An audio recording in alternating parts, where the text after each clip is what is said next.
Hi, thank you for joining us. And Matan, thank you to you for coming back for part two. For those who have not listened yet or have not seen, Matan was such an invaluable guest for sharing with us the history of terrorist groups, especially in the Middle East. And that is very relevant, of course, to the war that Israel is engaging in right now to push back against the most horrific terrorist groups that exist. Because of course, it's not just one entity. It's necessary to understand the entire spider web of evil that Israel and the Middle East in general is facing and has faced for decades. So with that, Matan, thank you so much for joining for part two. Thank you, Lorraine. And Absolutely. by understanding, as in part one, discussing the history and the rise of terrorist organizations, specifically Hamas, the PIJ, and Hezbollah, it's also important to know that how they gotten super powerful over recent years, and how the Israeli government, specifically Bibi, indirectly contributed to their gaining arms, as well as a game of deception that was played in Gaza, and also from abroad in Qatar, to understand. Absolutely. And that's why this episode is called Netanyahu, Leader or Traitor. And, I myself was the biggest BB fan. I remember he came to New York City in 2018, that year, very apropos to what we're about to discuss. So he came in 2018, and I was lining along with all the other, BB fans along Fifth Avenue, waiting for his motorcade to pass by, saw a glimpse of him. I was team BB until the Jewish genocide. And I could not believe how weak and it's not the military. I have so much respect for Sahal, which many of you know it in English terms, the IDF or soldiers are so brave. Nothing against the actual soldiers. They are doing above and beyond what most armies would do, especially with this urban warfare that they have to engage in. Not just urban warfare, unconventional means of warfare, especially with the uses of IEDs, which has been an absolute evolution from the 90s during the first Intifada under Yahya Ayash, who Israel killed with a cell phone bomb that was implemented in his phone. Ayash was also one of the co-founders of the Al-Qassam brigades, along with Mohammed Def and Saleh Shahada. Another important thing to know, especially when it comes to discussing unconventional warfare, which is what we are facing, a seven-front war. Well, technically, Four fronts directly, but seven. I would say an eight front war when you're talking about. Well, the eighth front for me, and many would agree with me, the liberals across the world, the liberals in the U.S., liberals in the EU. There's your eighth front, and if you really think about it, they're actually more powerful in their evil than half the terrorist organizations. But so 2018, so I was such a fan, and so the genocide happened, and yes, okay, I couldn't believe his weak actions. And again, like, I just need to reiterate this: all of my criticisms, and I'm sure your criticisms forthcoming, nothing to do with the actual soldiers. They are they're not who we are targeting. And I just couldn't believe it. I was like, wait, so BB is making this poor decision, that poor decision. More and more information was coming out. And so I decided to do some research. And I heard rumors before. Well, okay, so let's backtrack a little bit.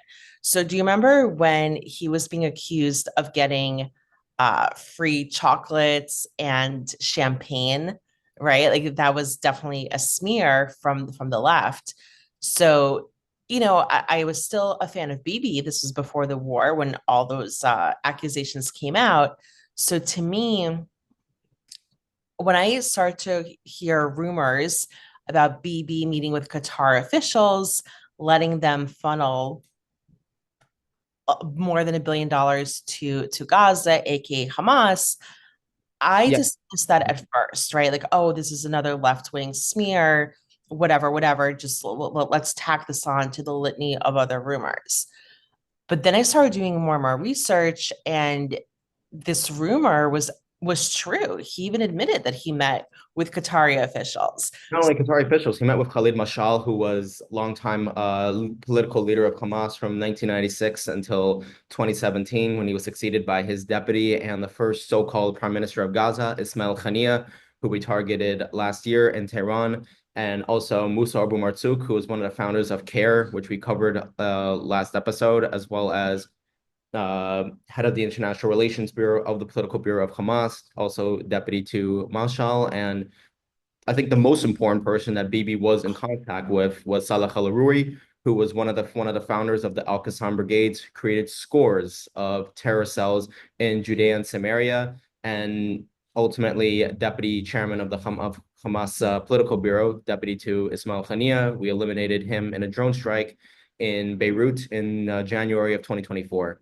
So all four of those individuals were in direct contact with Bibi during 2018 with the Qatari Gate scandal, billions and billions of dollars being funneled to Qatari officials and also directly to Khania and to Mashal, which is very important to know.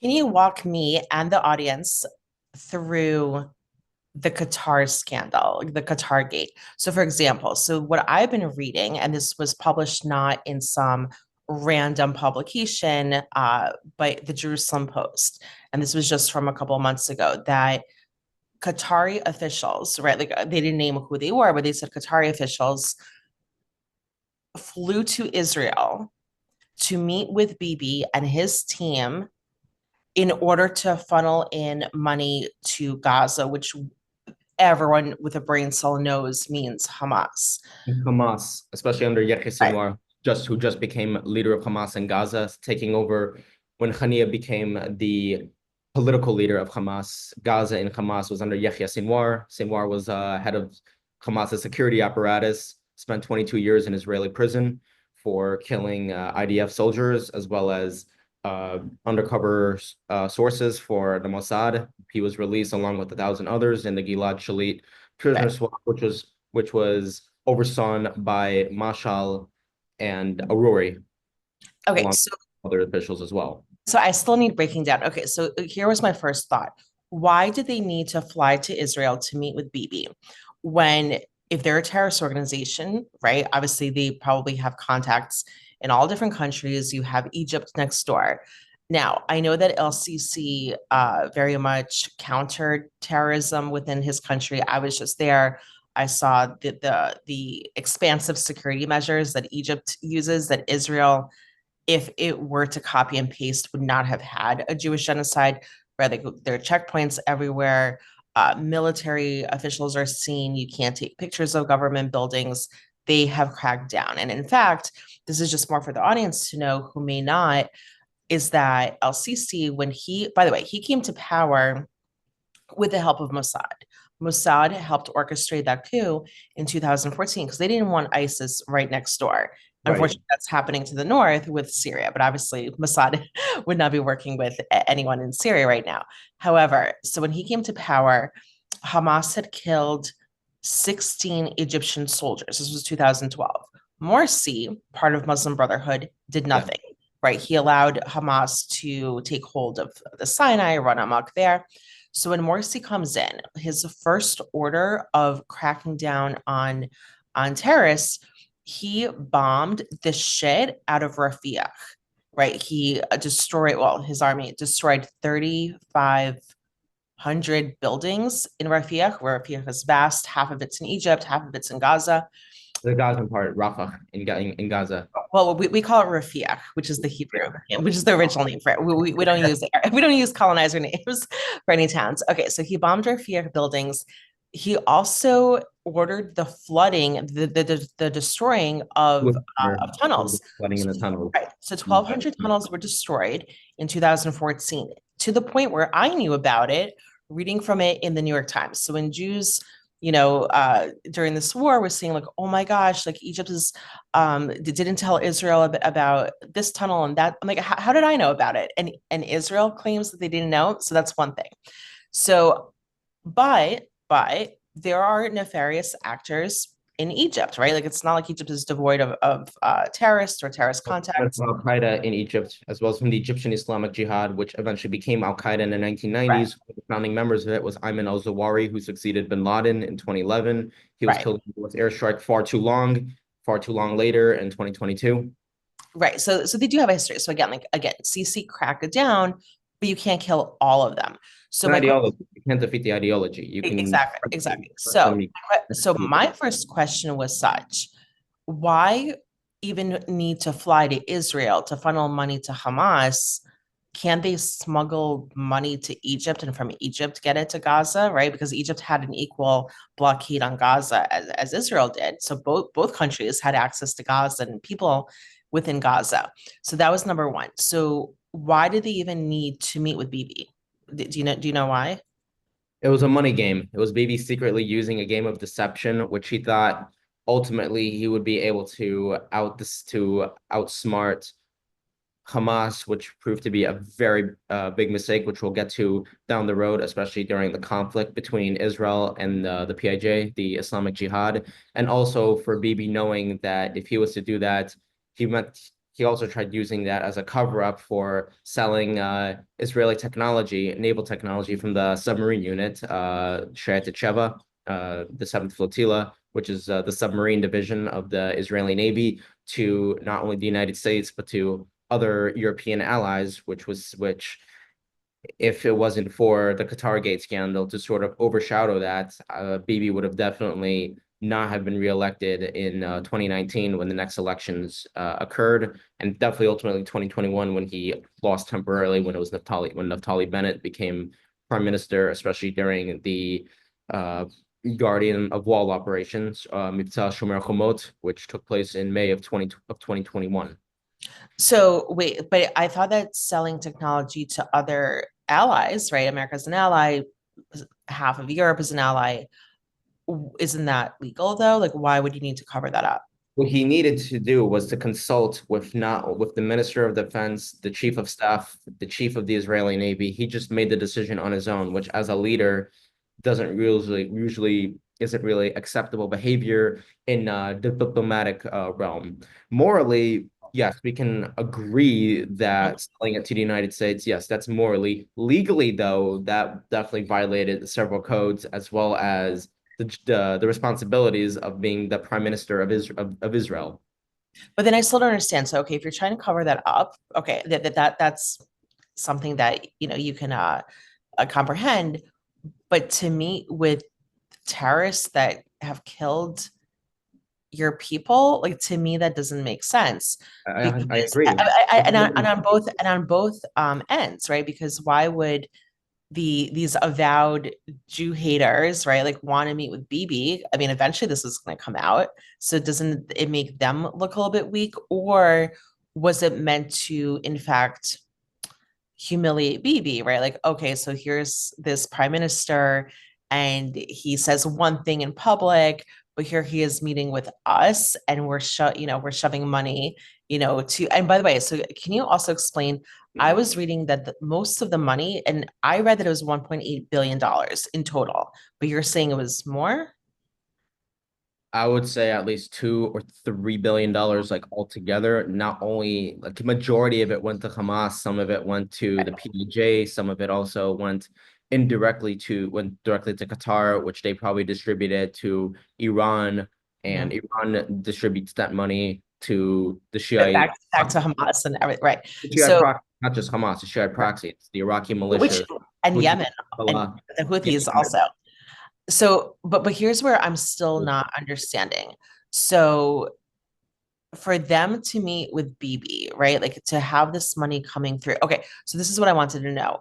Was the money funneled through the Israeli banking system, or are we talking about suitcases full of money being smuggled through Israel when they could have done the same thing in Egypt? It was suitcases, 100% suitcases, duffel bags filled with money, filled with 200 shekel bills, which is the highest currency in Israel, being funneled to Qatari officials, which were obviously to Hamas billionaires like Hania, Mashal, Abu Matuk.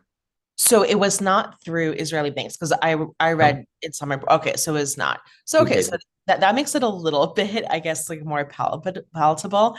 But again, like so why couldn't they just smuggle those same suitcases through Egypt? Like what why go through Israel? I think my interpretation of this would be to leave as many people out of it as possible. Ultimately, Egypt is definitely no friend of Iran and Right, of also a course. friend Yeah. of Hamas. So obviously, more noise would have been made had the suitcases been smuggled through Rafiah in Egypt or through Right. or through the Sinai. That's true. But like, okay, so BB, so now the issue is because he's on, and if you can give a little bit more color to this, just for audiences outside of Israel.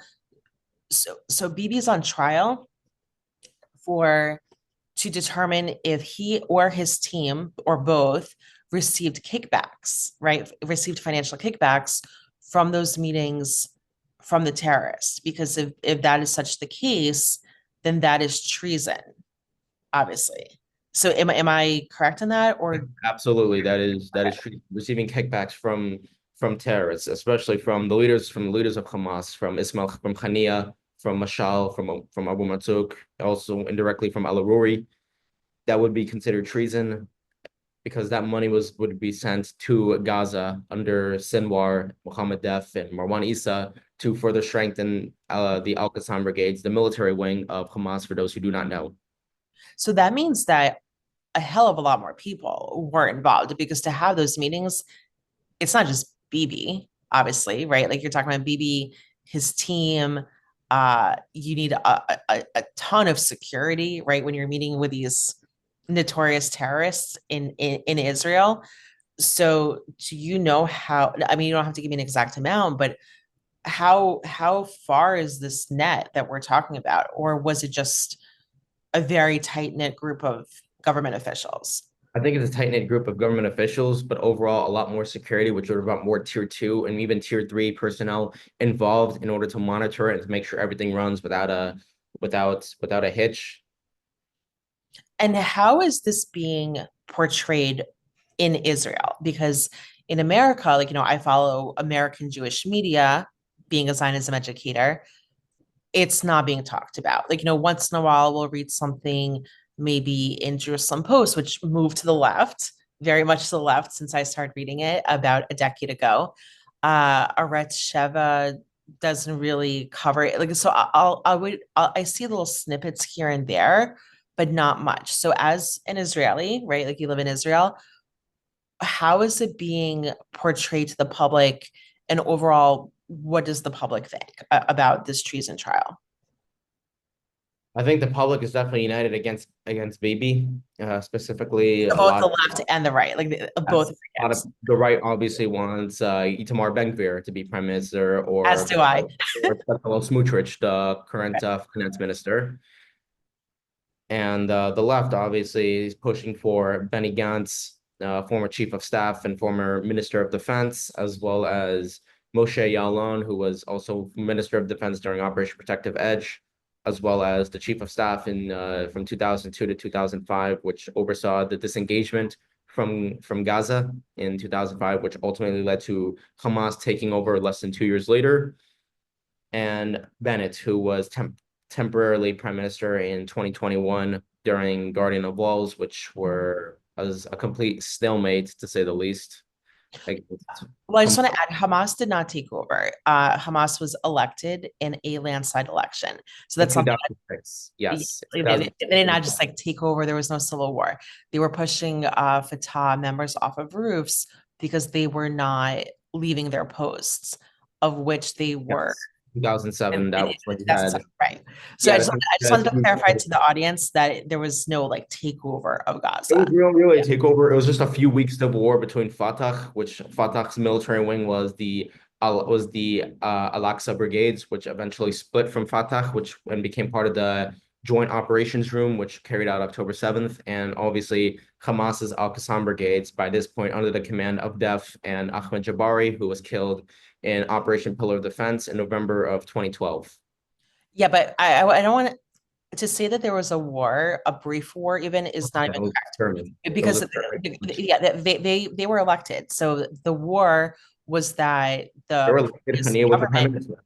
yeah, like the previous government was just not leaving their posts. So in like how do terrorists get rid of those who don't want to leave their posts?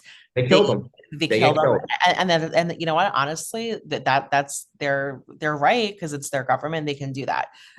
So in terms of Gantz, I was in Israel on a group tour. We met with Gantz. This was 2022. I wanted to walk out. It was a half an hour talk. Gantz for 30 minutes was talking nonstop about the anti-Semitic two-state solution. It was disgusting. But the people who were all moderate Republicans in America, right? Like they're not leftist Jews. They were just applauding and They were going just about the book. uninformed. They were just uninformed. And unless you Exactly. live in those areas in Judea and Samaria and understand how the terror cells built not only by Hamas, but also the PIJ's military wing, the Al-Quds brigades, as well as Al-Aqsa, the Al-Aqsa brigades, the Al-Aqsa Martyrs brigades that are active in those areas, you can't really understand what's going on and how this was a whole racket scheme as well as a murder scheme completely invented by Saleh al-Aruri. So tell us a little bit more about it because I actually have not heard that name about Aruri. So what is his He you was know the deputy yeah. chairman of Hamas. He was number two to Ismail Haniyeh. He was one of the co-founders of the Al-Qassam brigades, along with Mohammed Def, Yahya Ayash, Saleh Shahada, and Adnan Al-Ghul. The five of them are considered the brains behind the Al-Qassam brigades, obviously receiving the blessing of the spiritual founder of Hamas, Ahmed Yassin. Aruri was in and out of Israeli prisons for 15 years. He directly oversaw the Gilad Shalit negotiations. He was directly behind Hamas in Judea and Samaria with how they were able to carry scores of terrorist attacks. He was also the main crucial link between Hamas's political leadership and the military wing between Yahya Sinwar, Mohammed Def, and Ismail Haniyeh to regional allies such as Iran, the Revolutionary Guard under Hossein Salami, as well as Hezbollah under Hassan Nasrallah and Fuad Shakur, Ibrahim Akil, who was commander of the Radwan. And that was how the alliance, this Shiite Iranian alliance, was built, and how it was able to reach Gaza. Aruri was also in touch with many members of the Revolutionary Guard, specifically Mohammad Reza Zahidi, and who was head of Quds Force in Syria and Lebanon, as well as his deputy Mohammad Haji Rahimi, who was considered the main smuggler of the Quds Force under the command of Ismail Khani, of sending money and weapons from Iran via Lebanon and from Lebanon through Gaza. So doesn't the Mossad have a lot of agents inside Iran? Yes, and I think that there are many opportunities to get rid of Saleh al-Aruri a lot sooner than the war. In fact, Bibi claimed that Saleh al-Aruri was on Israel's kill list even before the war began, which at this point, what is credible and what isn't? Eventually, Aruri was killed in a drone strike in Dahia, in the Dahia suburb of Beirut on January 2nd, 2024. It was considered a surgical airstrike. So to me, when I look, and again, this is no criticism against our incredible soldiers, again, right? Like they're following orders, they're going above and beyond. My criticism since, well, 20 months now has been against the geopolitical strategy of Israel. So here's my question. In Iran, or let's take a three-pronged approach here, right?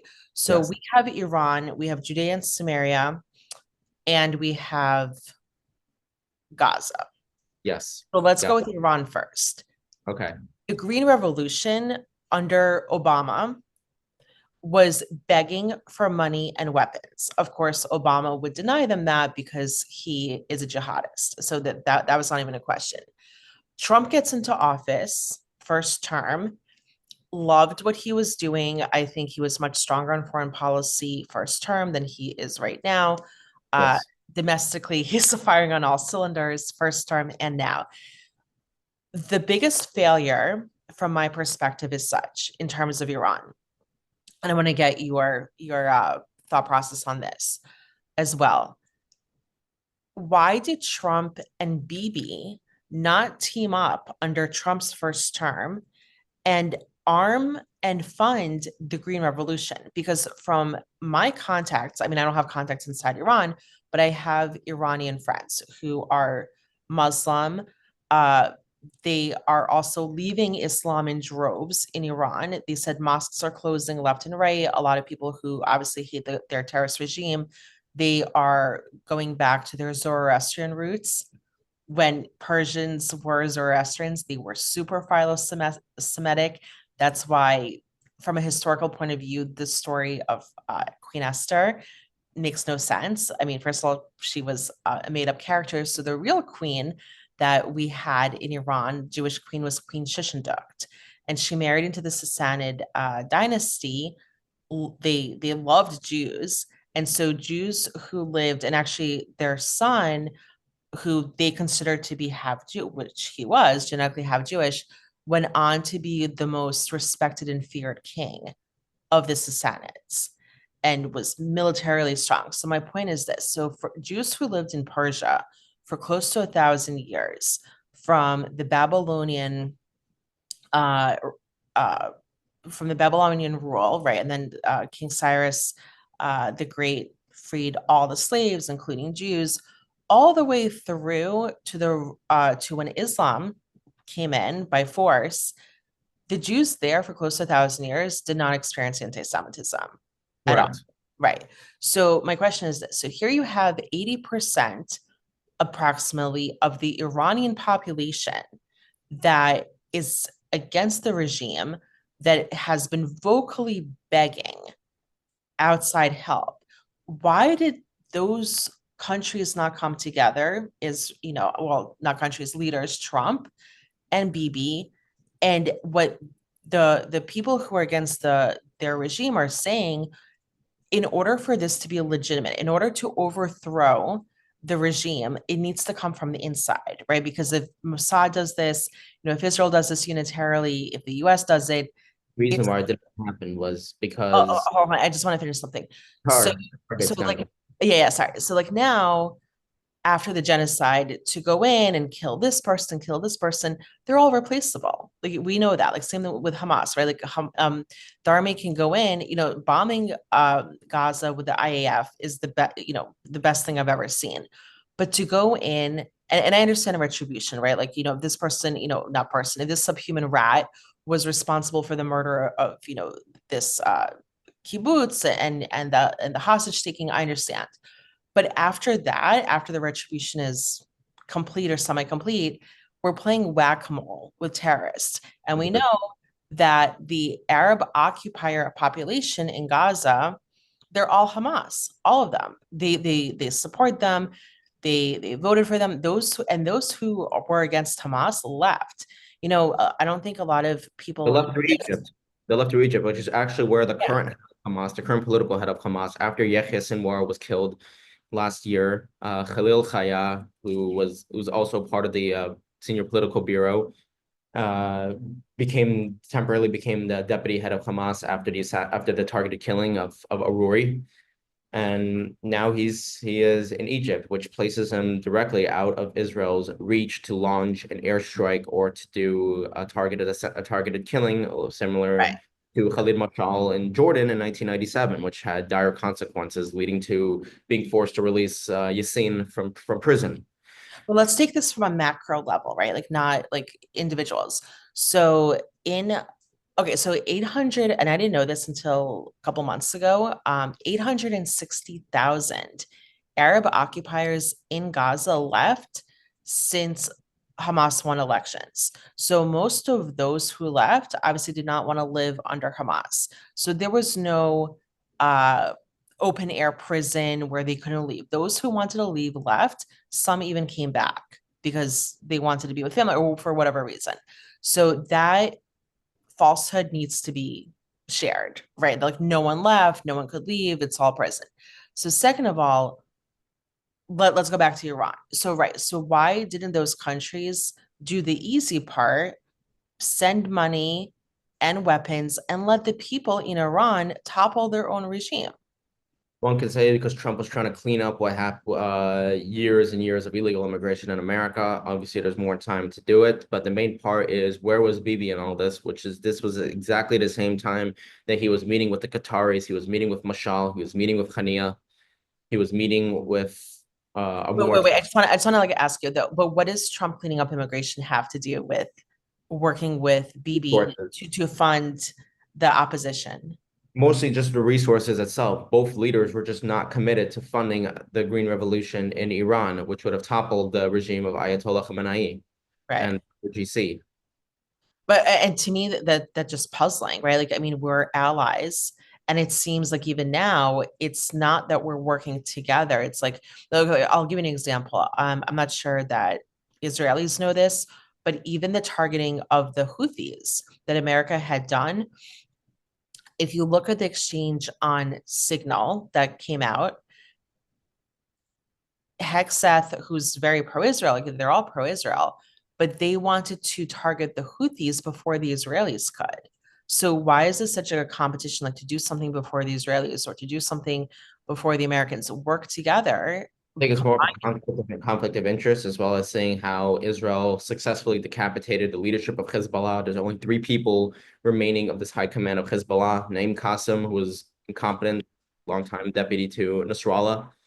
And with Hamas now, there's only one person who knew about October 7th before October 7th happened that is running the show in Gaza, besides with Khalil Khaya.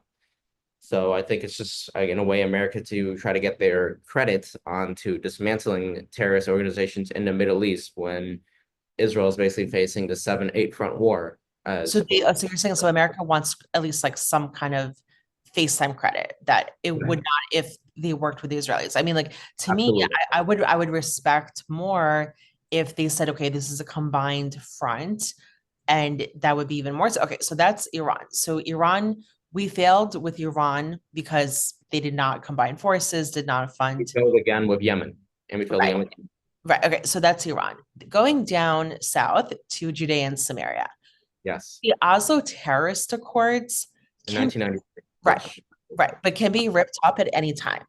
There is no law that a sovereign country, Israel, needs to adhere or even continue a anti-Semitic pro-terrorist treaty with a terrorist organization. We're not talking about a treaty that Israel has with Egypt, a treaty Israel has even with Jordan, even though Jordan is not a real country. Jordan is, we know, 78% of the Jewish homeland that was stolen by Churchill in 1922, renamed is to today Jordan. Jordan, yes. It's nothing more than, I'm just explaining to the audience, it's nothing more than an Arab occupier state inside Israel. But still, fine. Okay, those treaties need to be adhered to. There is no rhyme or reason for any Israeli leader to continue the Oslo terrorist accords. So all that we're seeing in Judea and Samaria, all the needless murders, the terrorist attacks that have been going on for decades in Judea and Samaria, none of that needs to go on when Israel easily can rip up the Oslo terrorist accords, reclaim all of Judea and Samaria, not just Area C, to apply sovereignty. Like here you have Sovereignty to yeah, provide sovereignty to Shem, Jenin, 95% of Hebron, which yeah, is which one of the BB, strongholds which of the terrorist created by Salah al-Aruri, by so let's Hamas, yes, PIJ present there. okay, so Matan, let's talk about Hebron. BB in 1997 gave away 97% of Hebron to the Arab occupiers. Yes. Why is this not being talked about more? Do Israelis like know about this? Do they Most care? Israelis don't know about it. Most Israelis honestly don't even care about Hebron, Right. except only the small area that's allotted to us where we can see where we see the cave of the patriarchs, where Abraham, Yitzhak, and Yaakov are buried. as well as our matriarchs are buried. That's pretty much what most people care about Hebron, not comparing about how much history you have to what is today Area A of Hebron administered by the so-called PA, which is just Yeah. Arab occupiers at this point. And that's really sad because we're talking about origination faith stories about the patriarchs and matriarchs. Actual history is that Jews literally emerged from the Semitic tribes in Judea and Samaria 4,000 years ago. That's proven archaeologically, that's proven historically by historians. Jews did not just live in that 3% that's left. Jews lived all over Hebron, Jews lived all over all of Judea and Samaria. So my question to you is, why is Israel under Bibi, who claims that he's some kind of conservative, even though he's not, why is he not ripping up the damn Oslo terrorist accords and Done reclaiming is rip all them of the up. A, B, and C?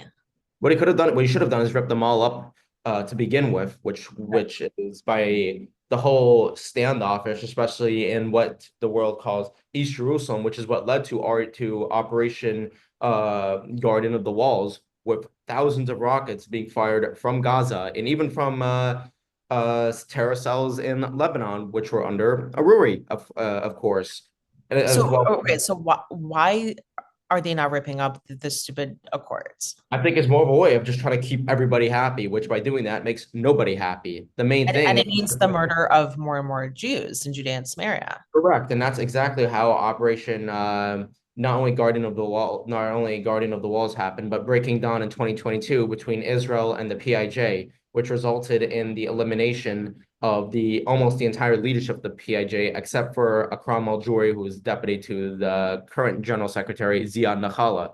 During only 2 days, uh, managed to kill Taisir Jabari, who was head of the northern sector of the PIJ, Khalid Mansour, southern Mhm. uh, command sector, as well as at least five other key terrorists, Rafat al-Zamli, who was the rocket unit commander, along with various leaders in the Al-Quds brigades and regional commanders as well as Jihad Shakir al-Ghanam, who is secretary of the military council of the Al-Quds brigades. That was progress that's been made from 3 years prior during the targeted killing of Baha Abu Lalata, who was the previous military commander of the Al-Quds brigades. During this time, which was engineered specifically by Sinwar and Def, that Hamas didn't want a conflict with Israel after the events of 2021, which during that same time, Sinwar, Def, and Issa wrote to Ismail Khani, the head of the Quds Force of the IRGC, requesting $500 million to fund over the course of 2 years, which would be used to plan October 7th. And Bibi, along with military intelligence, as well as the high command of the military, in a way, fell for that deceit, but that was completely engineered by Def. But I think we're not looking at the big picture here. So going back to Operation the Wall. So okay, that's impressive. You know, we kill this terrorist, this terrorist, this terrorist. That was Again, Breaking Dawn, not Guardian of Walls. Guardian of oh, Walls sorry. Hamas in 2021 over disputes over Sheikh Jarrah. Right, The right, okay. Yeah, you're was right. Yeah. But you're what at I'm saying is Breaking that Dawn. but what I'm saying is that's all playing whack-a-mole with terrorists who are all replaceable, right? You kill one leader, another one pops up. So if I were actually a pro-Israel prime minister from a geopolitical strategy point of view, first of all, there is no conflict. This has been a war against Jews for the past 100 years, ever since the British occupiers came and fomented all of the riots and massacres against Jews. Because before the British occupiers came in, it was the Druze who were assaulting Jews. You know, there were two massacres in the 17th century, 19th century. Those were all Druze organized, and they had different reasons. They were not anti-Semitic in the classic sense. It was more a territorial dispute, or they were against Jews who were more against those who they didn't have loyalty to. It was complicated. But Arabs in Israel did not murder Jews for most of the time that the Arab occupiers were there. The first until Arab occupier, right? until Hajj al-Husseini in 1929 with Hebron. No, it was before. It was the beginning of the 1920s, which was all British occupier fomented, all of them. Which And was and when he Al was Hajj, yeah, and the Al-Husseini. but Husseini, it's interesting because he did not grow up hating Jews. You know that his grandfather was a Zionist, and he himself went to Jewish schools when he was a child, and then switched over. It took the British to switch him into being so ardently anti-Semitic, and and you can say that led to the tactics obviously used by the KGB in 1967 with Operation SIG. So now we're on the third strain, Under right? George. Right, but we're talking about now the third strain of anti-Semitism. So when we see this protest against Israel on college campuses, when we see governments, being anti-Israel, that's all coming from the lie that Israel stole land from these ethnic, quote unquote, Palestinians, that Jews are not indigenous to the land, that Jews only came to Israel after the Holocaust, only from Europe. Jews are, so all of that is Operation SIG. So, and I think, and I know that the fault is on Jews from the top down who are not pushing back on any of those lies. They let it fester for the past 50 plus years. And now they're all shocked and crying about anti Semitism. Why? So here you have anti Semites who don't look at Hamas as terrorists. They look at Hamas and Islamic Jihad as freedom fighters because they've been fed the propaganda from high school on up. If you're not a Muslim, if you're a Muslim, obviously, like even from childhood, that we are fighting against the occupiers, just like the Jewish resistance groups did, right? Like the Jewish resistance groups in Israel employed terroristic tactics. They had to finally push the British occupiers out of Israel. But we were justified because literally we emerged from the very land that we were fighting for. Unlike the Arab occupiers who didn't even come in until the 7th century, very few of them, with most coming in between the world wars. So to me, if I were the prime minister, this would be a very simple solution. You fund the green movement, so Iran would have been toppled years ago. You rip up the Oslo terrorist accords. You reclaim all of Judea and Samaria, not just Area C. Like right now, even this group, this pro-Israel group, AFC, who's on the right, they're celebrating the fact that Israel is now, allowing, quote unquote, I hate that term, allowing the building of 22 new uh, communities in Area C, and saying, oh, that's going to prevent, anti-Semites from declaring a quote unquote Palestinian state, a third terrorist state inside Israel. That's not going to do shit. And second of all, why are you only celebrating Area C? You should be pushing, they have government contacts, they should be pushing Netanyahu to apply sovereignty to all of Judea and Samaria and to rip up those accords, push the PA, a terrorist organization, out of Israel. Then we can go to Gaza. Legally, Israel still owns Gaza through Article 80. It is international law. It's still there. So there is no rhyme or reason why Bibi is not fully reclaiming Jewish Gaza. He fell to the deception of death, which took place during not only Breaking Dawn, but also under Shield and Arrow, which took place in May of 2023 against the elimination of the PA leadership. But that's and an excuse. Hamas to plan October 7th. Okay, no, so I think that's all an excuse. So Hamas, it's absolutely, I think it's an excuse. I think that's what Bibi's using to justify it. Right. But okay, so I just want to explain to our audience, like from your point of view, from my point of view, the following. October 7th was not a surprise. No, it was not a surprise. Absolutely not. It was for 80 years, for close to 80 years, the Arab occupiers have been promising a Jewish genocide. Israel knew for decades They That's knew when they fell into the deception that was created by Sinwar and Def that Hamas wasn't interested in doing a Jewish genocide. but Hamas was interested in doing a conflict with the PIJ. And that's also what led to the Joint Operations Room, which is 12 factions in mm, Jewish Gaza carrying out October 7th. You had you had the Al-Qassam Brigade, which was Hamas under Def.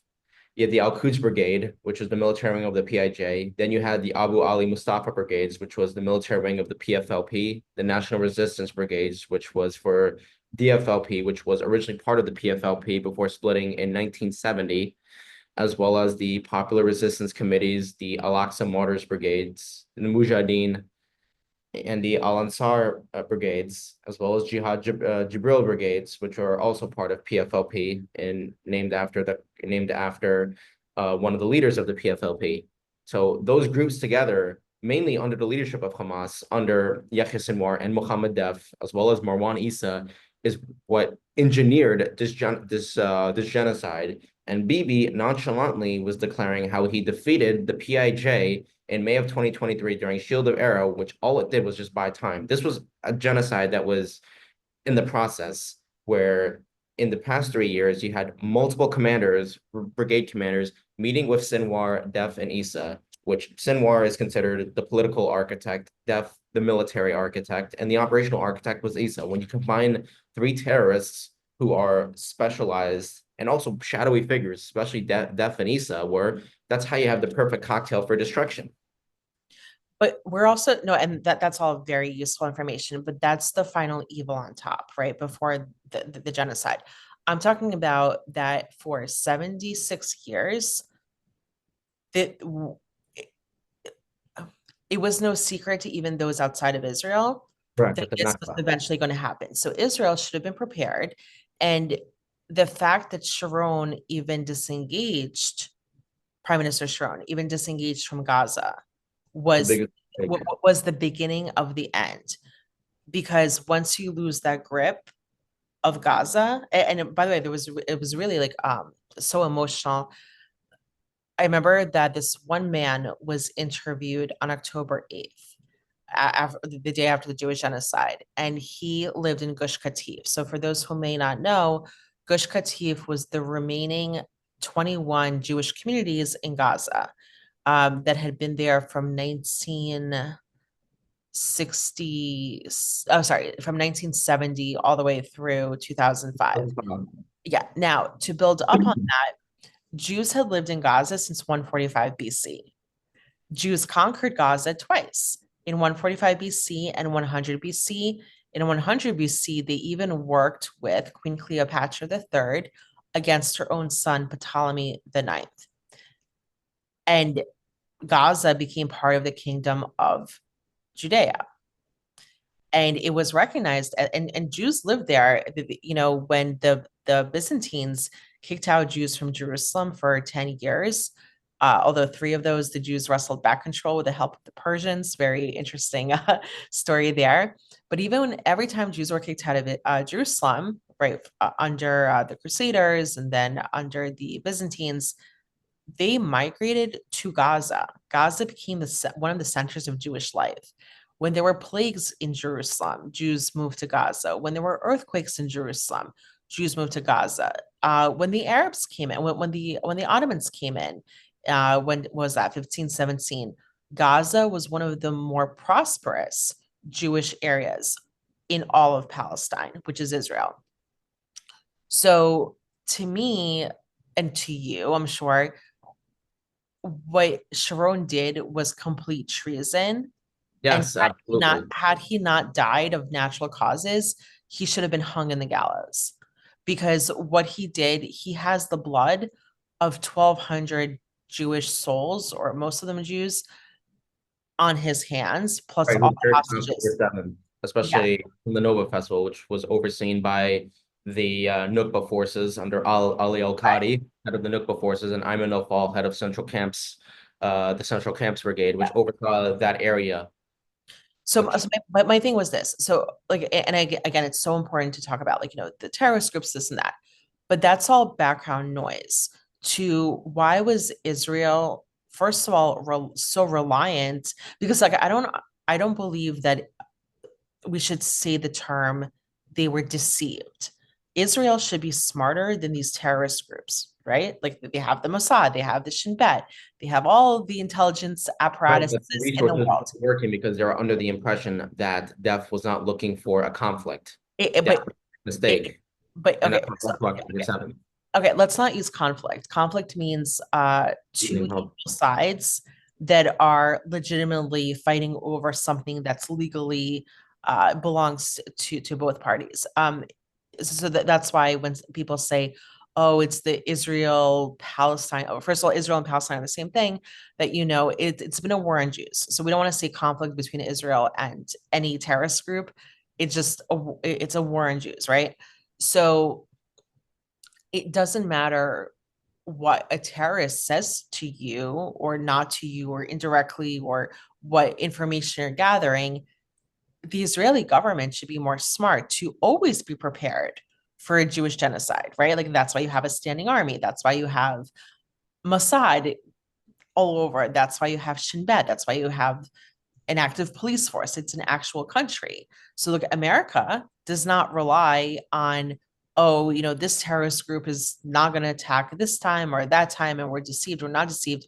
I mean, of course, you can't compare Israel with America in terms of size, but that's why we're always ready, right? I mean, September 9/11 obviously was not even a surprise. They knew about bin Laden, right? Like it's just that our government was Oh, unprepared. it's they know about Muhammad Al-Taf, they know about Right. Al-Qaeda and the Right. Middle East. No, And but that's what I mean. So 9/11 was also the fault of the American government for not being prepared, right? Like they should have been on guard. So same thing with Israel. So, and again, not just Bibi, but for 80 years, these Arab occupiers have been saying, we're going to murder you, we're going to kill you. The intifadas happened. The wars have happened, since 1948 when Israel was liberated by brave Jews from the British occupiers. So, in what sense, in what realm would this even be allowed to happen, knowing all, not even knowing, but living through, right? Like many of the leaders are a little bit older, living through all of the terrorism. it just occurred on their baby's nose. Didn't do anything about it. It just all It's, occurred. All the meetings yeah. leading that Daf, Isa, and Sinwar had with the 5 area commanders of Hamas.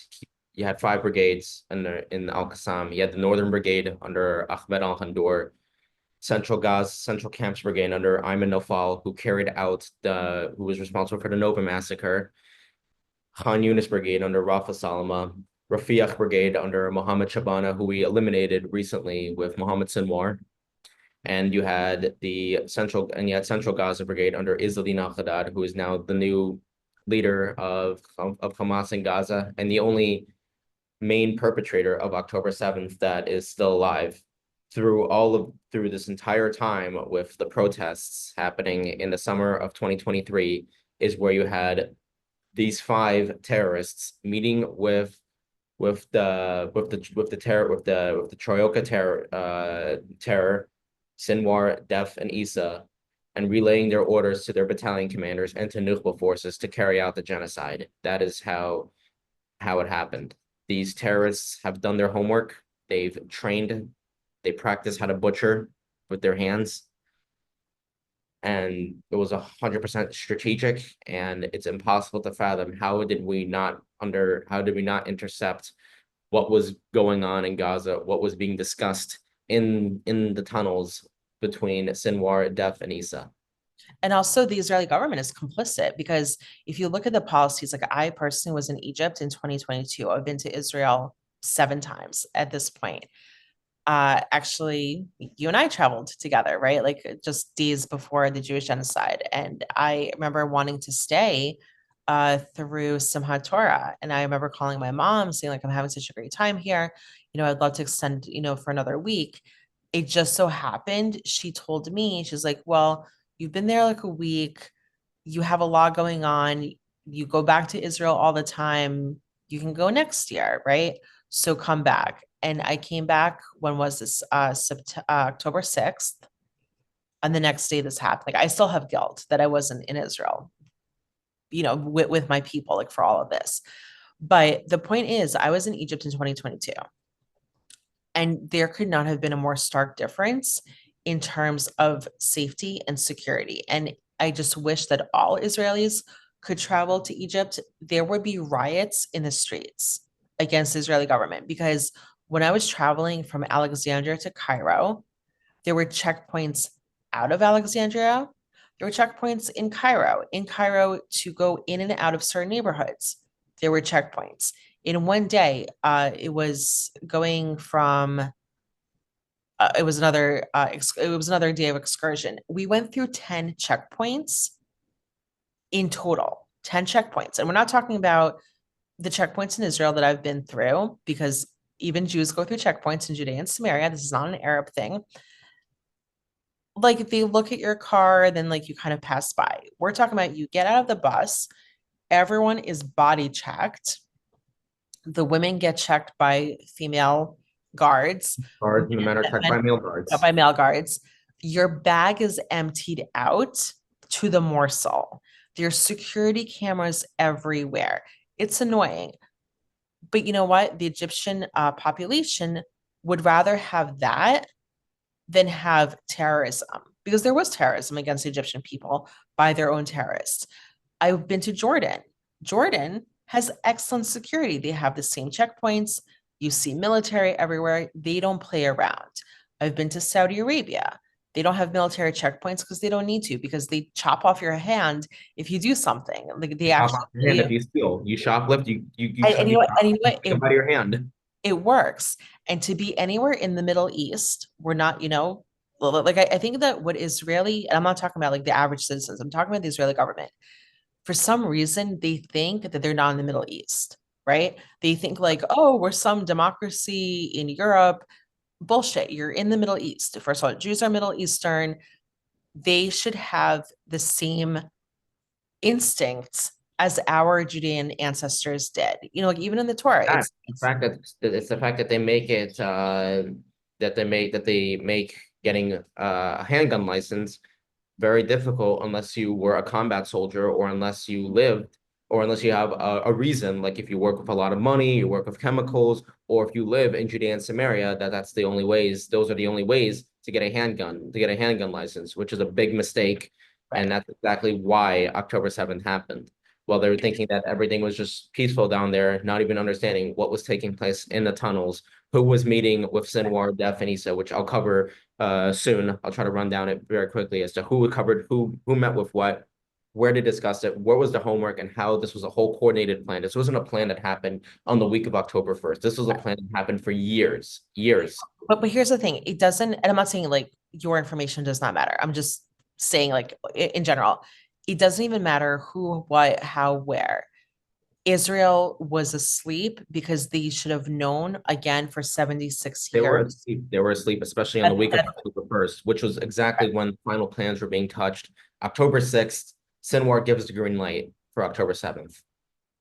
Is it true or not true? Because I don't know what's a rumor or what's not in terms of this.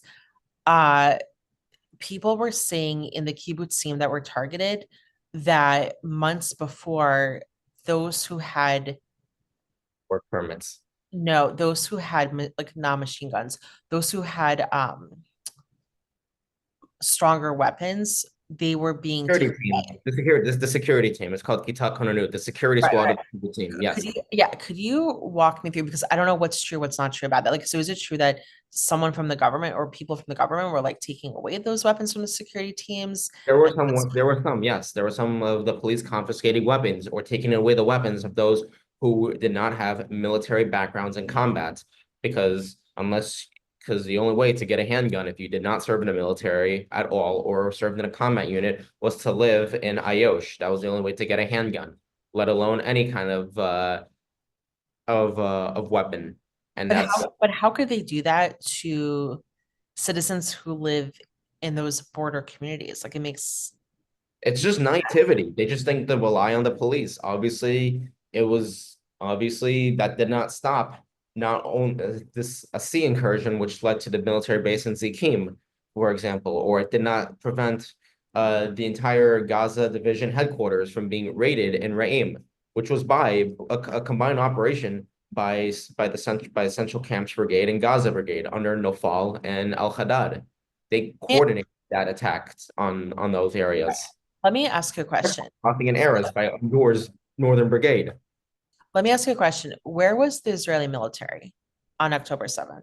They were pulled out. The border was was not protected the way it should have been.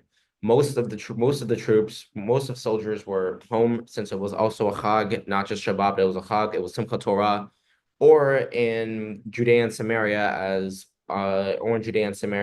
the leftists will try to say that they were guarding a sukkah near Hawara on the road to Shechem on Ben Gvir's orders. Obviously, Ben Gvir doesn't have control of the military, so that's just a complete fabrication and a complete lie.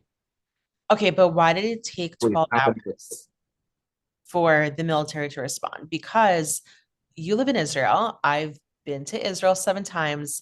I've traveled from Jerusalem down to Sderot. It doesn't take 12 hours to get there.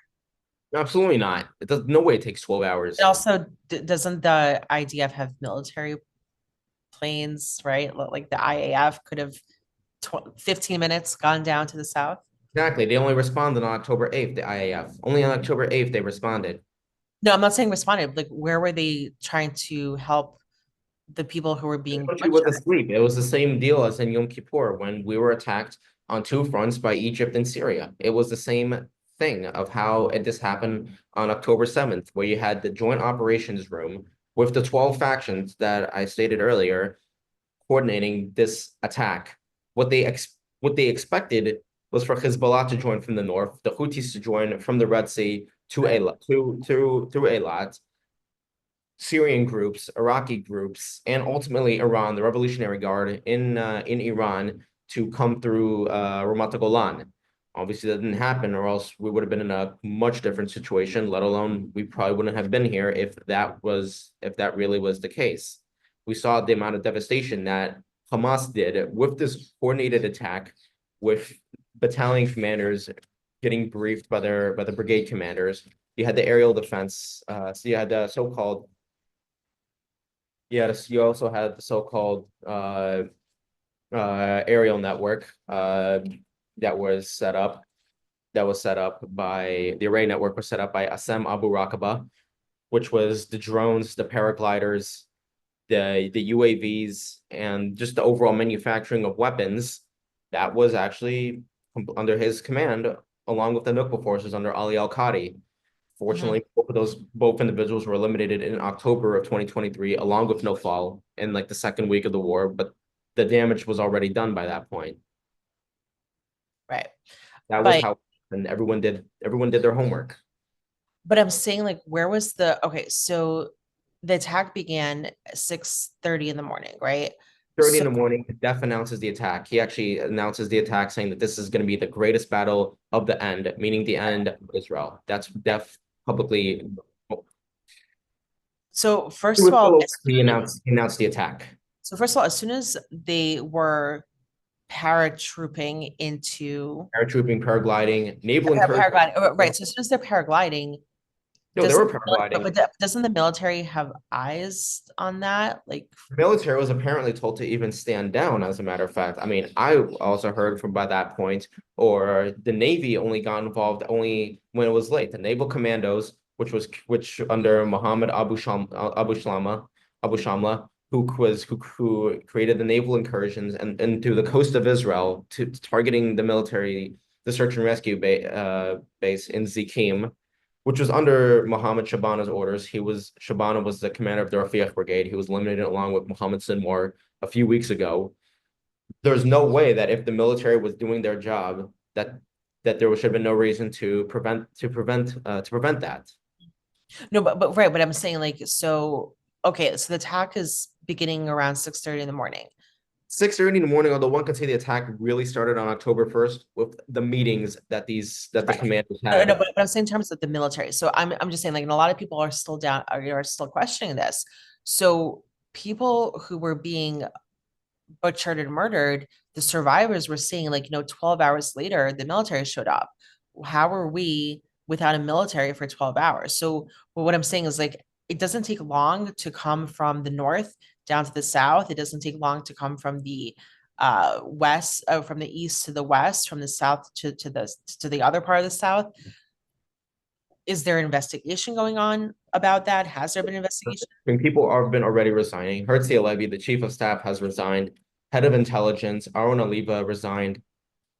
Avi Rosenfeld, head of the Gaza division, resigned. People resigning, but they're only resigning to avoid being held necessarily accountable. Like Golda was held accountable, along with Zaira, head of intelligence, and Dado Lazar, the chief of staff, for the failure that led to the Yom Kippur War. But if resigning, how does that provide immunity? Because they were get still their there. because they still get their pensions. That's the point. They still collect their pensions.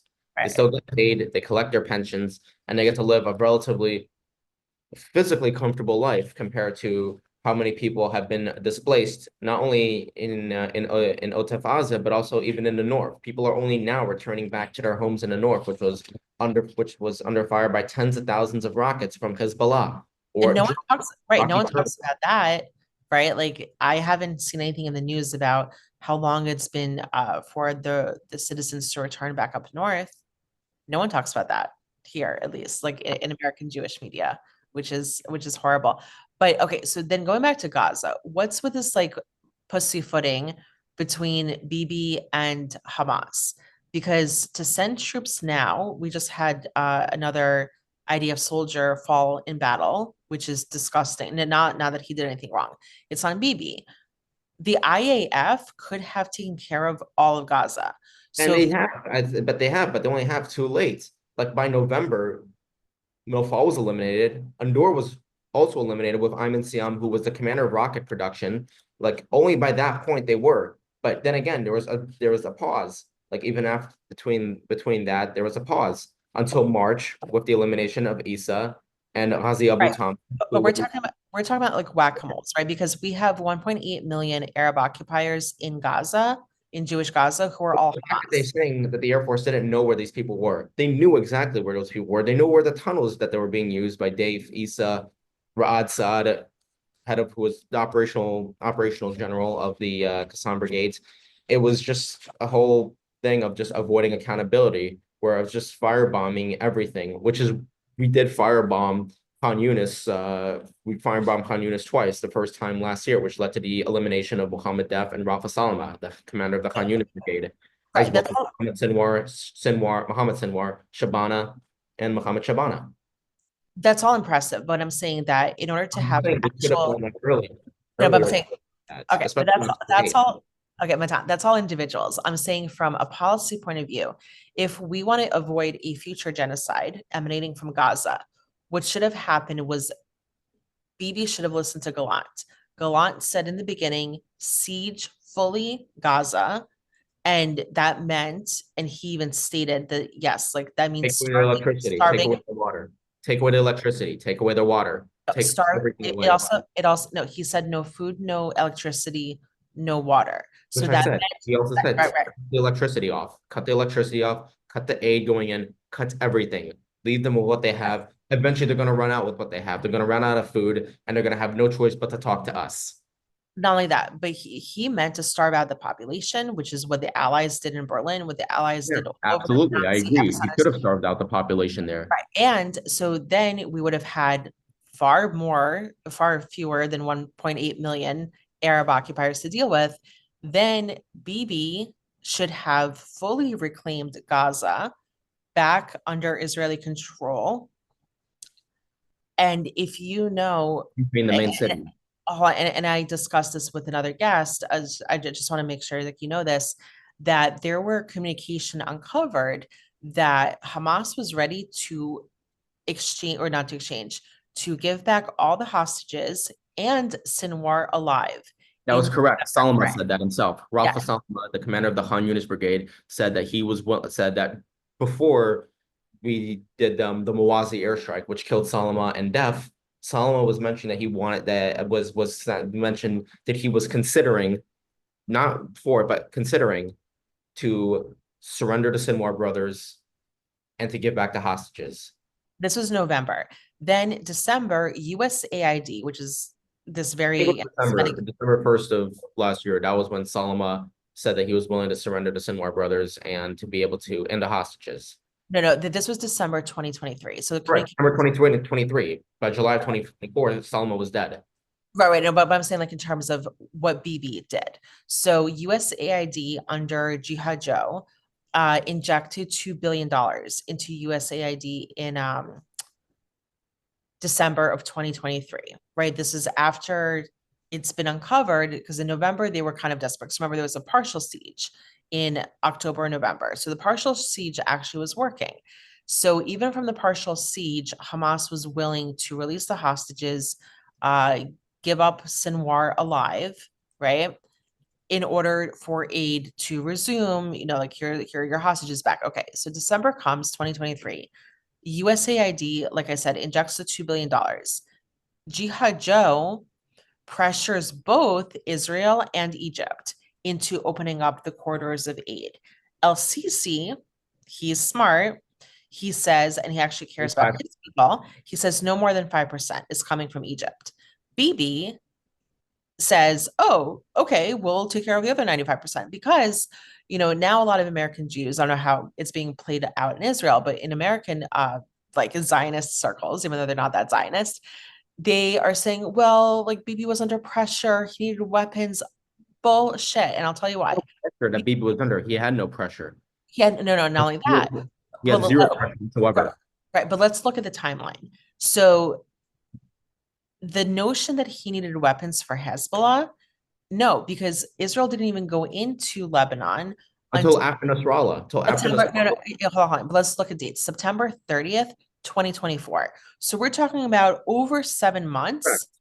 So he didn't need weapons. And 3 days after Nasrallah was killed. 3 days after. Right. And Gaza was already fully bombed by the IAF. Fully. Like it was like 95% of the military leadership of Hamas was dead. Def was dead, Issa was dead, Salma was dead, Nofal was dead. Exactly. The IAF did a glorious job. Like I could not be more proud of the IAF. So there was no need for troops to be in Gaza. There was no need for any weapons. Israel was not even planning on retaliating until, again, like 7-8 months later. So Bibi should have done a full siege. Correct, after we killed Yahya Sinwar. Exactly. So does the Israeli public want answers on that at this point? Or is that just being I think by this point, the public is just focused on Bibi's meetings with Mashal and Khania. Right. And what's going on with that? Because is he going to stand? I'm sorry. Is he going to stand trial? Like, what's the progress with the trial?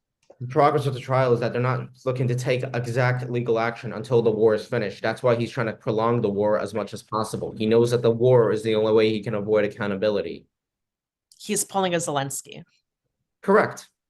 He's exactly pulling the same thing that Zelensky is pulling in Ukraine. And meanwhile, the hostages are suffering because of him. Those who are still 58 hostages. I think 20 of whom are alive at this point.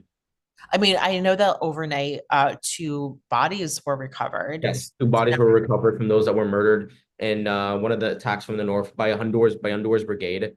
Right. The Northern Brigade.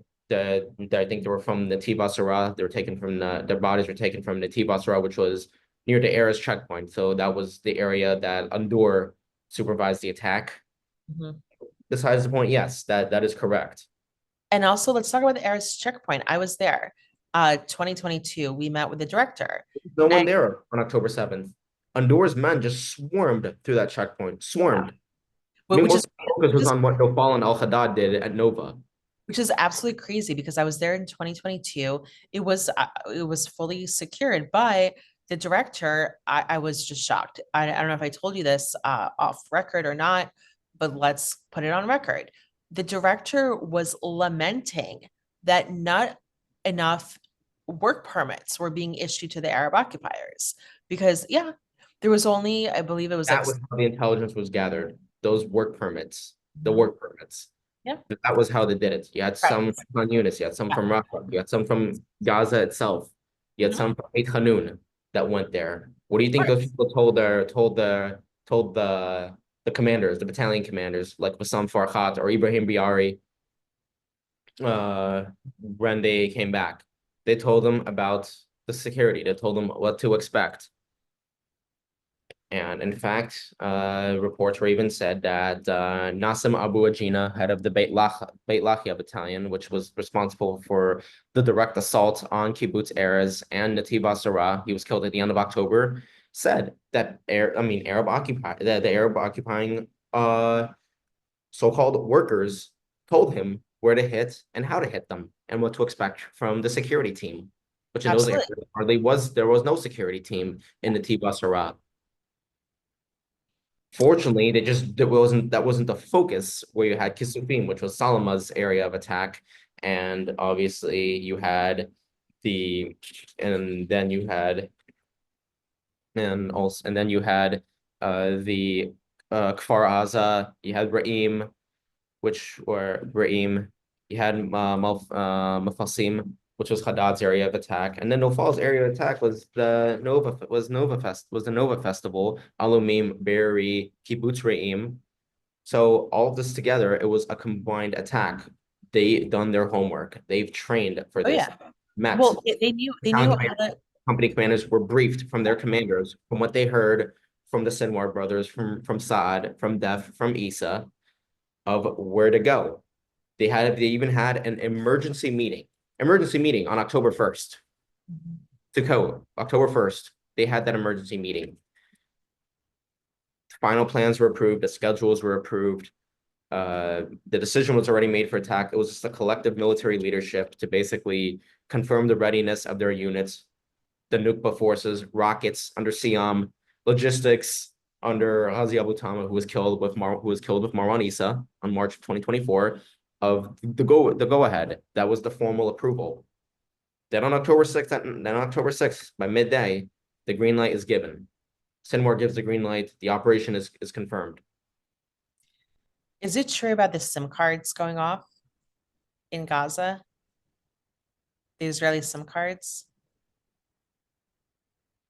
I heard something about it, and I just think it's just like at this point, continue bombing them, get rid of al-Haddad, try to create a plan to get Khalil Khaya out of Egypt, put him in strike range in Gaza, and get rid of him, and continue just getting rid of Hamas. By this point, it's too late. What they should have done was do the siege. The siege should have been done a lot earlier, especially after the elimination of Nofal, Farhat, Biari, the battalion, Ali Al-Qadi was killed in the second week of the war. They should have continued doing that. By just individuals, it doesn't continue the fact that Def was still alive until middle of last year, along with Salama, who directed Kisufim, who was responsible for Kisufim being attacked, which was where the survivor of the Farhud was kidnapped from. Right. Yes, he was kidnapped from Kisufim. That was Salama's area of attack. So I understand the need for retribution, of course. We want to go after those individuals. My only concern, I'll use that word, is that a lot of Jews think that if we just get rid of Hamas, all will be great. There is no Hamas. That. Hamas is not an entity. Hamas is one entity. In Gaza. It's not an entity. Matan, you know that Hamas is not an entity. It's an ideology.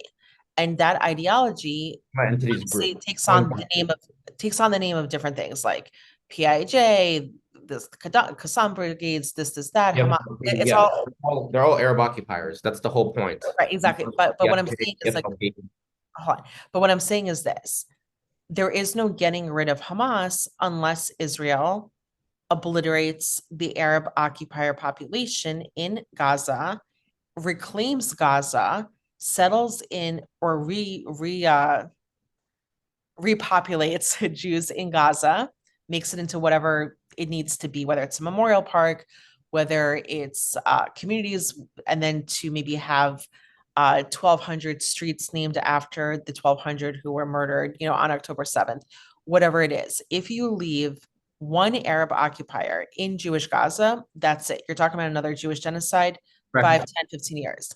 Additionally, what Israel has to do is deport 70% of the Arabs in Judea and Samaria, who all are very pro-Hamas. Hamas is a stronghold there, as you know. Al-Aqsa, they have ties to PA, to Al-Quds Brigade. Everything to Jordan. Now, it's a little trickier in Judea and Samaria because we know that 30 to 40% of the Arabs there are genetic Jews. So if they're genetic Jews, they do have obviously a right to be there.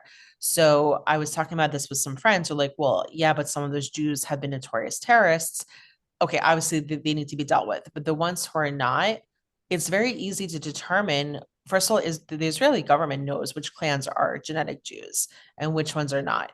But correct, and exactly who had ties to who, basically there, right, exactly. But they can also do genetic testing. Mohammed Azadine, head of the military, head of the Al-Quds brigades in head of Al-Quds in Judea and Samaria, who was eliminated in Shield and Arrow in May of 2023. They knew who had ties to them. They knew exactly who had ties to who. Right, and for decades. Yes, absolutely. Right. So what I'm saying is, like, we're in 2025, DNA tests, and then those who are genetic Jews, put them under martial law. Okay, you can't vote for maybe like 5-10 years. Make sure, like, you're clean and you are, and then you say that you're an Israeli citizen. Israeli citizen. That's what comes first. Exactly. And then to reclaim all of Judea and Samaria, rip up those accords, get the PA out of there, and that's it. So, like, what I'm saying is, like, people try to overcomplicate this issue. This issue is very easy to solve, even with Iran. Even with Iran, the thing with Iran, empower the 80, and it's an overwhelming percentage point. We're talking about 80%. You can't bomb Iran. Like, everyone's like, bomb Iran. You can't bomb Iran, because if you bomb Iran, you're going to hurt a lot of Iranians, and then they're going to turn against you. The same thing happened in Ukraine with Russia, right? So, like, talk about Kharkiv. I don't know if you know the area. It's in the eastern portion of Ukraine, where the Russian army is heavily bombing Ukraine. Now, Ukraine needed to be bombed, right? Like, Ukraine's like the Hamas of Eastern Europe, and everyone who's against Russia, but like they're pro-Israel. Well, like, Russia was telling Ukraine what not to do, not to be bombed for 20 years, how not to kill the ethnic Russians, not to put the nuclear sites along Russia's border. Do I like Putin? Not at all, but I'm just from an objective point of view, right? So I think the war is lasting longer than it should, and both our war and also the Russian-Ukrainian war. Both wars are lasting a lot longer than they should. Not in Ukraine, because Russia needs to finish the job, and Trump is like doing. I'm about to write an article. Mediate a ceasefire. Trump tried to mediate a ceasefire, and ridiculous. Put him off in the White House. Right. But what I'm saying is this: I'm just trying to compare. So those who live in the eastern portion of Ukraine, most of them are ethnic Russians. I know, because, like, I know someone who lived in Ukraine. Yes, yeah, like they hated Ukraine. They refused to speak the Ukrainian language, which is not even a real language. It's half Polish, half Russian. The dialect of Polish and Russian, basically. Exactly. I just want to finish my point. So they absolutely hated Ukraine. They were pro-Putin, pro-everything, until Putin started to bomb Kharkiv and really destroyed the city. Suddenly, they're anti-Russia and they're Slava Ukraine. So same thing would happen in Iran. If Israel bombs Iran and kills a lot of the population, which invariably in a war would happen, well, they're never going to be pro-Israel again, obviously, right? They're going to be like, Lebanon, by getting rid of Christian Arabs in Lebanon, for example, who many of them don't have anything to do with Hezbollah. But there are Christian Hezbollah members. A lot of people don't. Absolutely, they are. Nasrallah is one of, not Nasrallah's wife, Mousawi's wife, who was leader of Hezbollah before Nasrallah. His wife was actually an Arab Christian. Yeah, or Trump's, I don't know if he's active, but Trump's daughter Tiffany married a Lebanese billionaire, right? And so he has ties to a Hezbollah Christian member. Interesting, right? And that was my first time I heard that, like, Christians are part of Hezbollah. So I did a little research, and that's why there is no getting rid of Hezbollah either, because Hezbollah is firmly part of the Lebanese government. Correct, but the Lebanese government is locking down on them now, and plus now Hezbollah is not interested in the conflict. Qasem himself is well. Hezbollah just won sweeping elections in southern Lebanon. Right, but they have no weapons at this point. Right, exactly. So Lebanon. So all it was talk. Right. Lebanon is a little bit easier in terms of there's a way to push them into the Abraham Accords, and that's going to make them like the Turkey of NATO in a way, right? Like, yes, they're your You think foe. Lebanon should not join the Abraham Accords? I'm sorry. You think Lebanon should not join the Abraham Accords? No, I think they should. And I'll tell you why. I think that Lebanon and Syria in Because Syria Israel, is joining. Al-Shara is planning on yeah, joining. in Israel's best interest. I mean, look, it's not black and white, right? So, like, if Syria joins the Accords, and then you have factions within their ISIS terrorist regime that's going to attack Israel in the future, if they're under a treaty, does Israel have the right to wage war against a fellow treaty member? Right? That's something to think about. But if you don't embrace them into the Accords, they're going to go rogue against Israel eventually. They even said that. They said, like, now we're focusing on the Druze and the Christians.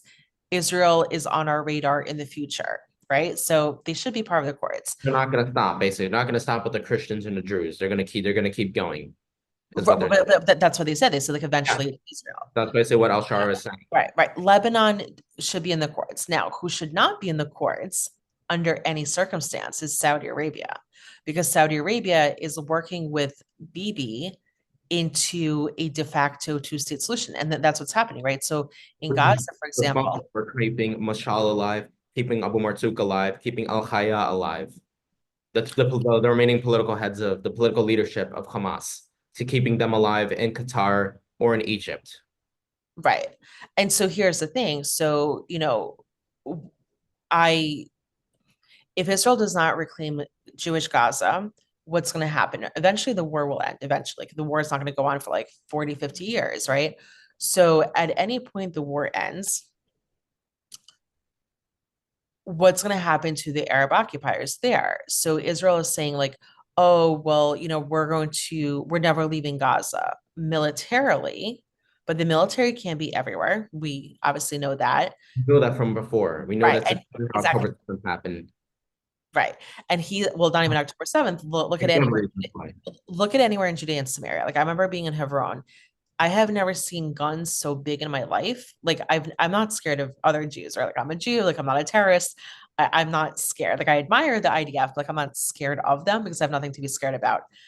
Matan, when I was in Hebron, I was scared of my own people. I was like, oh my gosh, these are like the biggest guns I've ever seen. And like they look fierce and like the baklava, like everything.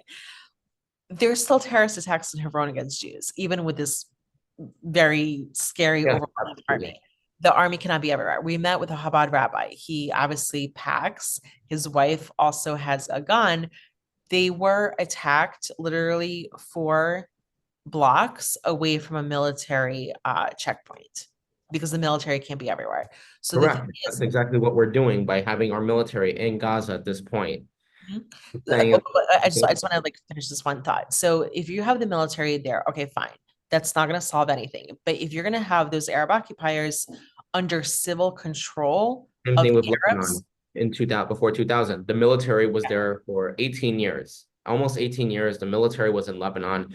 And look how many people were killed throughout the 90s with the suicide bombs by Def, Ayash, Al Ghul, all those people, all those like decision makers of Hamas and of Al Qassam.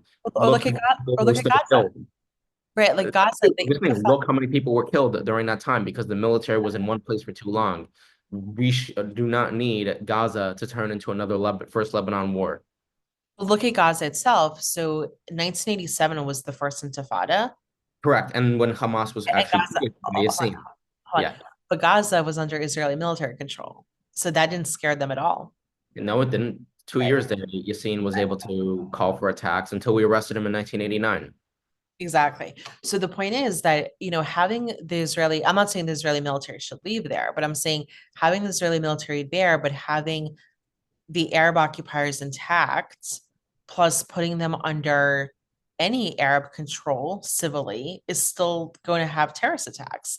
So I don't understand what the thinking is, unless it's just purely from a selfish, treasonous point of view of BD. It is the treasonous. But just have this war go on and on and on, not providing any solutions. I don't want to go to jail. That's the point. That's exactly what he's doing. There's no solution. There's just no visible end in sight, basically. Like, congratulations, he's getting rid of leaders one after another. He got rid of Mohammed Sinwar. He got rid of Mohammed Shabana. But it's like, what's next? Like, And what's next? let's say, Get rid of Al Haddad as well. He gets rid of him sometime down the line this year. What's it going to solve? The hostages are still not coming back. We're still putting soldiers in Gaza. Our soldiers are still getting killed left and right there. is the right in Israel, like the real right, not like the fake right that like elected Bibi? I mean, the real right, like Ben Gvir, for example, Yeah, or like Smoke. Ben-Gvir, Smotrich, or Amahai Shikli. I love him. He literally says what I say all the time. He said, "You need to fully siege Gaza. You need to deport the Arab occupiers out of Judea and Off their Samaria." water, cut off their food, cut off electricity, Yeah, nothing, no nothing until and they're willing to come to an agreement, to a exactly, realistic. exactly. And Amahai Shikli, I hear is like gaining popularity, right? And he's He might even get more popularity than Ben Gvir, actually, because a lot of people think Ben Gvir is a bit too crazy in a way. Obviously, he's stronger than Bibi, but right. they think that he's crazy. He doesn't have actual military experience. Well, I think it's also racist because he's Kurdish, so maybe it's like the Ashkenaz Jews are like, we can't have this like. Iraqi descent. I mean, it's a number of reasons of that, Like, basically. but here's the thing: where do you think that the actual right is going to rise up against Bibi and protest Yes, versus the left? yes, yes. I don't think they're going to cater to the left. The real right will never cater to the left. No, I mean, like, are they going to protest as the left is protesting against I don't Bibi? know about protesting the But same for way. very different reasons. I don't think about protesting the same way with cutting off traffic, but they're definitely going to be protesting. They're not happy with Bibi. Nobody's happy with him at this point. Right. The left hates him for one reason. The right hates him for a very different reason. The left hates him for being in the war. The right Right. hates him for the whole thing, with the whole Right. cover up thing, the whole division with the country, with the conservative, the secular, the Haredim. It's just a complete division, and that's So let exactly me, how it's so going let to me ask, happen. so let me ask you a question. How did he win re-election? Or how did he come back? In Who voted for him? in 2022 was when BB Yeah. came. Yeah. Uh, So who voted for him? the Haredim, mostly the Haredim, they're like one of the biggest demographics in the country. Like the average conservative family in Israel has 2 kids, 3 kids, 4 kids. Haredim, they have 10 plus kids. So Why would they vote for him? because he just promises of making sure that they won't be forced to draft to the IDF. They'll continue going to yeshiva. They'll live on government paychecks. That's the whole point. He knows how to gain their. He knows how to talk to them. He knows how to promise them something to buy their incentives. Give them an incentive to vote for him to keep him in power. Isn't that more the Shas party, or you're talking about through the coalition? That's how The coalition itself, basically. Bibi knows that without the Shas party, he's nothing. He's let me ask, nothing without Ben Gvir. He's nothing without Smotrich let me or your. ask you a question, a personal question. I'm not asking who you voted for. I want to know among your friends who are politically leaning like yourself, who did they vote for? Some of them still voted for Bibi. I don't know why, but I think it's just the way that he knows how to deal with the situation. And some, voted for Shas. Few voted for Gantz, although I don't see how Gantz was really that effective. I mean, Gantz just during Protective Edge, Gantz claimed elimination. He claimed the elimination of Raed al-Attar, who was close confidant of Hamadef, head of the Rafiq Brigade. But that's just one individual. That's only one individual. And then he talks He's nonstop about it replaceable. too. Shabana replaced him, and Shabana carried out October 7th with Def and Sinwar. And also So he talks nonstop about one the same person, solution. everyone in a terrorist organization is replaceable. That's what I've been saying. Exactly what Did anyone vote for Ben come in. Gvir? Yes, I mean, in terms of ending the war itself, or at least for one term, I would consider voting for Ben Gvir just to Mhm. end, just to end, this, just to end this conflict, because Bibi just has no plan. There's no plan for Gaza. There's no progress being made. Sure, he's gonna say that we eliminated Mohammed Sinwar, but what's the plan? Did getting rid of Mohammed Sinwar, not murdering, did killing Mohammed Sinwar, And getting rid of. that actually was not like his plan. Anyone in the IDF from the lowest soldier on up, obviously that's their goal. So that was just inevitable that that was the plan to get rid of Sinwar. It's not like Bibi's like Sinwar brothers, of strategy. Yahya and Muhammad Sinwar. Right. Yes. Right. It's not like Bibi's like strategy was like, okay, like everyone knew to get rid of Sinwar. No, Everyone. we're just saying, oh, we're coming for you, we're coming for you. Right. Okay, what's that gonna do? Like, Mhm. come to an agreement, get back the hostages at least. Like, come up with some way to get back the hostages. Either way, we're still gonna be forced to get rid to do prisoner swaps to get back the hostages. Wouldn't it just make sense to just get them all back and then continue when they start to attack Yeah, and again? so let's end on this because we do have a bit of a time We've gone constraint. over, we've definitely gone over the Yeah, yeah.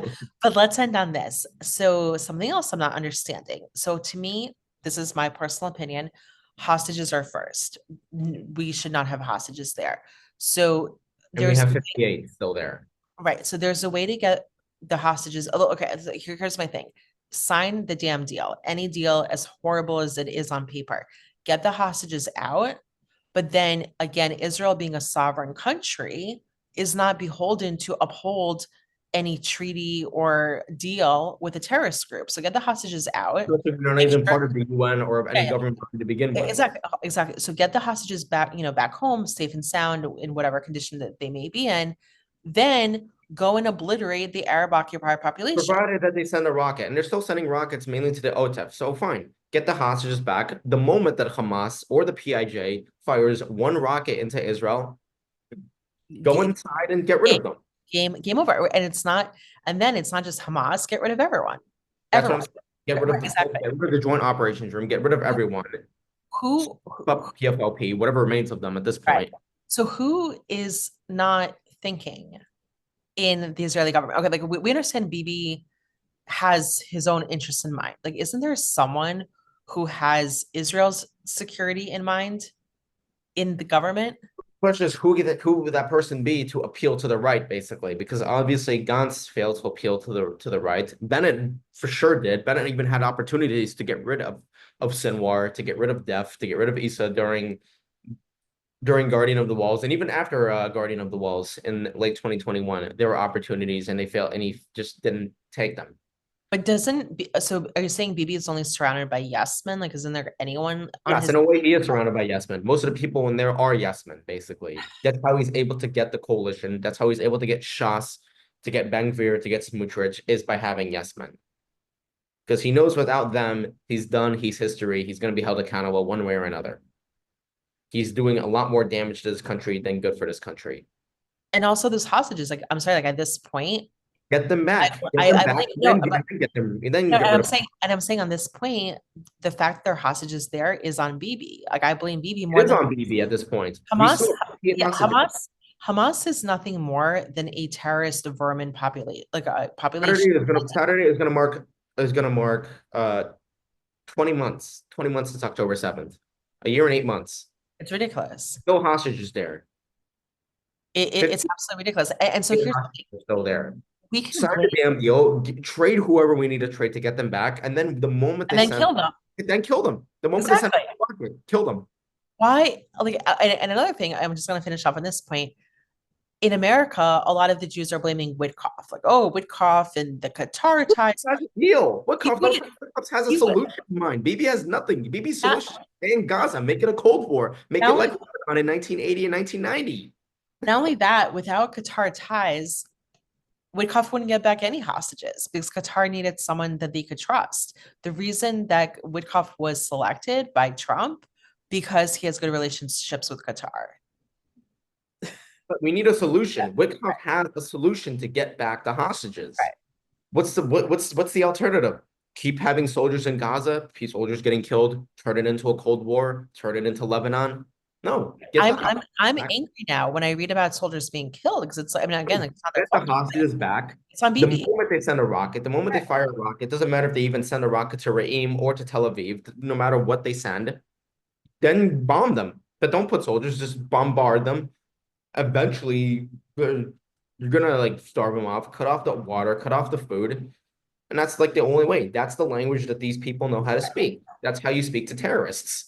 And also, well, that's just how you speak in the Middle East. Like that too, especially when it comes to Islamist terrorist organizations, to Islamists. And now, well, so Mossab Hassan Youssef actually said not to say Islam. Hassan Youssef, who was one of the co-founders of Hamas with Yassin and Rantisi. No, His father, Mossab Hassan Youssef is the son of Hamas, and Mossab Hassan Youssef. Mossab, His yeah, yeah, father is Hassan yeah, Youssef, who was one of the right. co-founders of Hamas. Anyway, so he said don't say Islamist because he said that that gives an excuse to Islam. He said it's Just say terrorists. That's how you speak to terrorists in the Middle East. well, he just said Muslim. So like because he said if we say He has a Islamist, point. He does have a point when yeah, it comes he to said, how yeah, to he deal said with it, that.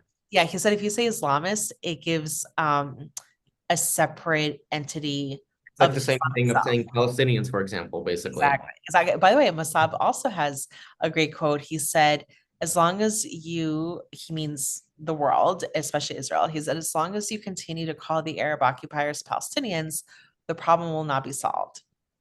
That's true Well, too. tell that to Shmuley Bateach. He's actually in Israel. I saw him at the Oh hotel. gosh. I just ignored him. I just gave him a stone cold face, honestly. I just didn't. I'm not. I'm like He's not not a talking. representative of any. He doesn't speak for me. He doesn't speak Yeah. for anybody. He doesn't speak for me. He doesn't speak for anybody. He Anyway, doesn't so even know the facts, right? He doesn't even know who Yehya Ayash was. He thinks he was the Hamas. Who was Hamas Hitler? Hamas Hitler was Yassin. It was Seymour. It was Death. Ayash was the bomb maker. okay, but here's the thing. So Right. by having hostages in Gaza, You're just it's giving them leverage. It's giving Hamas a leverage. not only that, it's handcuffing the IDF because the IDF should have been there to carpet bomb. They can't carpet bomb when we have hostages there. Correct. So the hostages are a headache to the IDF. And the That's what I'm quicker we saying. get them It's not out, easy. Get them back and then carpet bomb them. When you exactly. have no hostages in Gaza, Right. then take care of them before Hamas can regroup and recuperate whether al-Haddad will be alive or not, since he's the only one from October 7th, that only one of the, not even decision makers, but brigade commanders, tier 2 level, who had anything to do with the planning of October 7th, that's still alive. My only hope for Israel, because Israel does have such a strong population, like I can't be more proud of overall, like, the Jewish people, the Israeli people. My only hope is that after this war, there will be no longer treasonous leadership. And the Israeli population will vote for leaders who have Israel's actual security in mind. That's my only hope. So I'm going to end on there. And Yes. all right, well, thank you for your time. And I guess we're going to see where this trial goes. Hopefully somewhere. Hopefully this is not just all like a game, like a show, that something will be uncovered He between does get held the accountable. Qatar. Hopefully, TV will get held accountable. He will go to jail for the treason and for a lot and for just failing to uphold his duties as the Prime Minister of Israel.